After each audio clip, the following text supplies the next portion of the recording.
Let me share with you a very short story of toxic people. This may not sound like your conventional theology, but it sure shows the effect toxic people can bring in your life. This is a tale of two men, Haman and Mordecai. Pay attention carefully so you can properly discern when you are in the company of toxic people. Esther chapter 3, verses 8 through 11. Then Haman approached King Xerxes and said, "There is a certain race of people scattered through all the provinces of your empire, who keep themselves separate from everyone else. Their laws are different from those of any other people, and they refuse to obey the laws of the king. So it is not in the king's interest to let them live.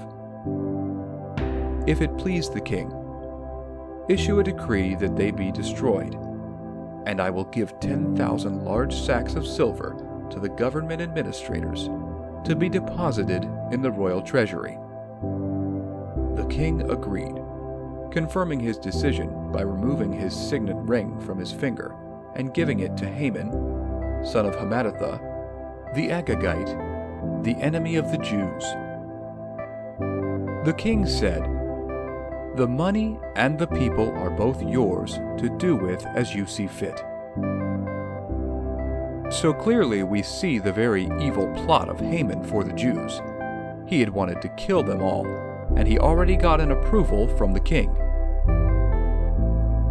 Later on in the book of Esther, we would find out there was a man called Mordecai who found out about the plot and was deeply concerned. He went on to tell his niece Esther, who at the time was queen. Now they went on a 3-day period of fasting, and things progressed from there on. But there was a certain day when Haman, who had the backing of the king, was passing through the city, and everyone was expected to bow, including the Jews. But the man Mordecai refused to bow, and this made Haman furious. He was so angry, and this is where the story gets interesting. Haman went home. This is how the Bible puts it. Esther chapter 5, verses 9 and 10. Haman was a happy man as he left the banquet. But when he saw Mordecai sitting at the palace gate, not standing up or trembling nervously before him, Haman became furious. However, he restrained himself and went on home. Then Haman gathered together his friends at Zeresh, his wife. So, like most of us would have done, Haman went home to inform his friends and wife. Esther chapter 5, verse 13. Then he added, "But this is all worth nothing, as long as I see Mordecai the Jew just sitting there at the palace gate." He told them how dishonoring Mordecai acted towards him, and he was vexed about it. And this is what his wife and friends advised him to do. Esther chapter 5, verse 14.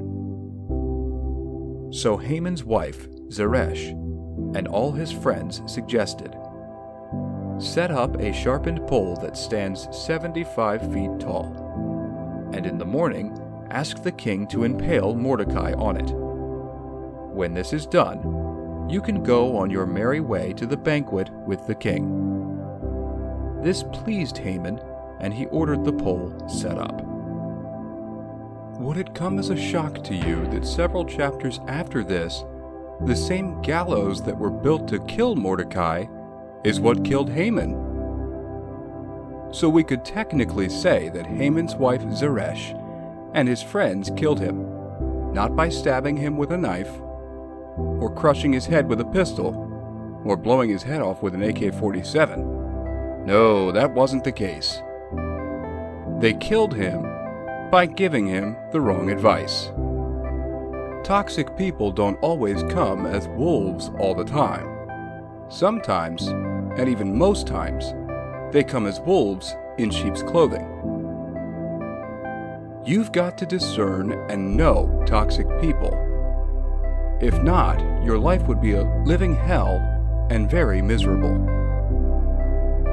You not only have to know them and who they are, but you also have to get rid of them. They are of no good. Proverbs chapter 22 verse 10 says, "Get rid of the mocker, and out goes strife, insult, quarrels, hate, resentment, and lots more." A toxic fellow is one whose presence in your life brings all these listed above. You've got to get rid of them. If not, you'll end up frustrated and unhappy the rest of your life. Toxic people aren't always those that disappoint you or don't meet your expectations or deadlines of promise. Toxic people are always those whose presence in your life leads you to do things that are contrary to the will of God. Like Haman, you may have those in your life that give you the wrong advice, and within you, you are sure that it's bad advice. But because of sentimental attachments, you carry on with whatever you've been asked to do. It could be lying to your parents, cheating on your spouse, stealing, smuggling, fraudulent acts, doing drugs, and many more vices. In the moment, it may seem okay, and you are escaping consequences. Consider that as the Lord showing you mercy for you to repent. Haman didn't know that the advice he took was going to be his own undoing, and today, history remembers him as the one karma met with an inevitable fate. Don't wait until it's too late.